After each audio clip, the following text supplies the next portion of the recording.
চাহিদার তুলনায় অতিরিক্ত আমদানি হওয়ার পরও বাজারে মিলছে না সয়াবিন তেল। রোজার আগে সরকারের বিভিন্ন সংস্থার সঙ্গে বৈঠকে ব্যবসায়ীরা বাজারে সয়াবিন তেলের সরবরাহ স্বাভাবিক রাখার প্রতিশ্রুতি দিলেও শেষ পর্যন্ত কথা রাখেননি তারা। অভিযোগ উঠেছে দাম বৃদ্ধির পাঁয়তারার বন্দরে খালাস না করে গভীর সমুদ্রে ভাসিয়ে রাখা হয়েছে তেল। বিষয়টি অনুসন্ধানে নেমেছে সরকারি একাধিক সংস্থা। আরও জানাচ্ছেন সঞ্জয় অধিকারী। রমজান মাসে ৩ লাখ মেট্রিক টন সয়াবিন তেলের চাহিদার বিপরীতে ৩,৮৯,০০০ মেট্রিক টন আমদানি হয়েছে। তারপরও বাজারে তেলের দেখা মিলছে না।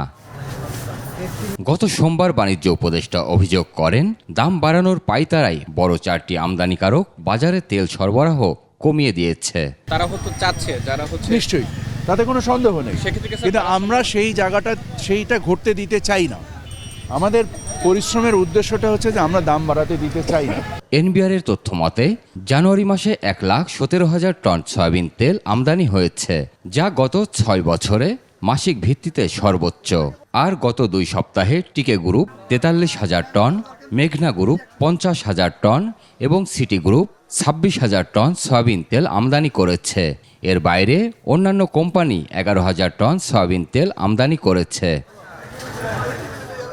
এরপরও ক্রেতারা চাহিদা অনুযায়ী সয়াবিন তেল পাচ্ছেন না। ভোক্তা অধিদপ্তরের মহাপরিচালক বলেন, সরকারকে দেয়া কথা রাখেননি ব্যবসায়ীরা, ফলে বাজারে সয়াবিন তেলের কৃত্রিম সংকট তৈরি হয়েছে।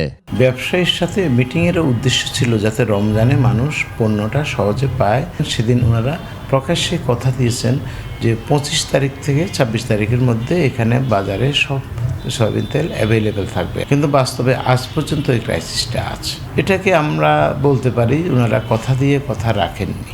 এদিকে অভিযোগ উঠেছে, আমদানি করা তেল চট্টগ্রাম বন্দরের বহির্নোঙরে ভাসিয়ে রাখা হয়েছে। এছাড়া বিভিন্ন গোডাউনেও বিপুল পরিমাণ সয়াবিন তেল মজুদ রয়েছে।